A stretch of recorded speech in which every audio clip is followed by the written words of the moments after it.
Hey guys, chapter 22. Let's keep going. Now the landscape was changing. It was a subtle change, hard to identify at first. The road was narrower and bumpy, apparently no longer tended by the road crews. It was harder suddenly to balance on the bike as the front wheel wobbled over stones and ruts. One night, Jonas fell when the bike jolted to a sudden stop against a rock. He grabbed instinctively for Gabriel and the new child, strapped tightly in his seat. He was uninjured, only frightened when the bike fell to its side, but Jonas's ankle was twisted and his knees were scraped and raw, blood seeping through the torn trousers. Painfully, he righted himself in the bike and reassured Gabe. Tentatively, he began to ride in daylight. He had forgotten the fear of the searchers, who seemed to have diminished into the past. But now there were new fears. The unfamiliar landscape held hidden, unknown perils. Trees became more numerous, and the forests beside the road were dark and thick with mystery. They saw streams more frequently now and stopped often to drink. Jonas carefully washed his uninjured knees, wincing as he rubbed at the raw flesh. The constant ache of his swollen ankle was eased when he soaked it occasionally in the cold water that rushed through the roadside gullies. He was newly aware of Gabriel's safety depended upon his own continued strength. They saw their first waterfall, and for the first time, wildlife.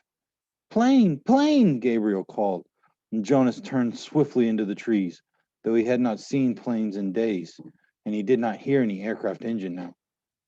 When he had stopped the bicycle in the shrubbery and turned and grabbed Gabe, he saw a small chubby arm pointing up to the sky. Terrified, he looked up, but it wasn't a plane at all. Though he had never seen one before, he identified it from his fading memories, for the giver had given it to him often. It was a bird. Soon there were many birds along the way, soaring overhead, calling. They saw a deer, and once, beside the road, looking at them curious and unafraid, a small reddish brown creature with a thick tail, whose name Jonas didn't know. He slowed his bike, and they stared at one another until the creature turned away and disappeared into the woods. All of it was new to him. After a life of sameness and predictability, he was awed by the surprises in the lay beyond each curve of the road. He slowed the bike again and looked at the wonder at wildflowers, to enjoy the throaty warble of a new bird nearby, or merely to watch the way wind shifted the leaves in the trees. During his 12 years in the community, he had never felt such simple moments of exquisite happiness.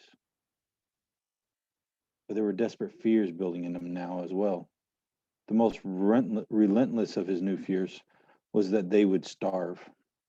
Now that they had left the cultivated fields behind them, it was almost impossible to find food. They finished the meager store of potatoes and carrots they had saved from the last agricultural area, and now they were always hungry.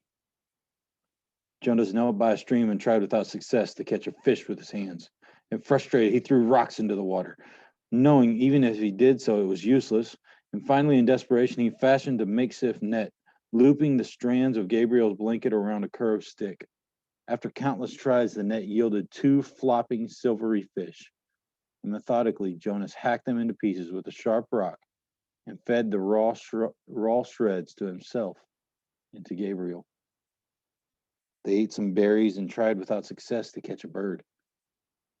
At night, while Gabriel slept beside him, Jonas lay awake, tortured by hunger, and remembered his life in the community where meals were delivered to each dwelling every day. He tried to use the flagging power of his memory to recreate meals, and he managed brief, tantalizing fragments, banquets with huge roast meats, birthday parties with thick frosted cakes, and lush fruits picked and eaten, sun warmed and dripping from trees. When the memory glimpses subsided, he was left with a gnawing, painful emptiness. Jonas remembered suddenly and grimly the time in his childhood when he had been chastised for misusing a word. The word had been starving. He had never been starving, he had been told.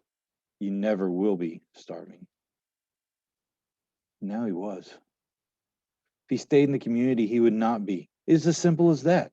And once he had yearned for the choice, then when he had a choice, he had made the wrong one, the choice to leave.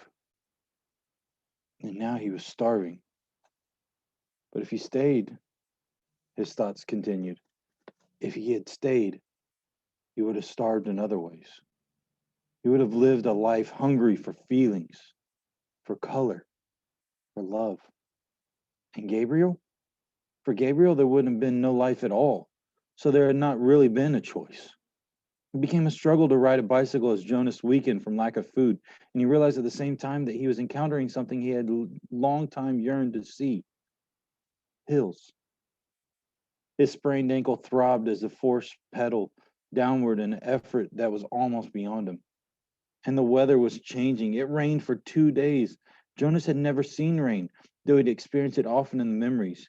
He had liked those rains, enjoyed the new feeling of it, but this was different.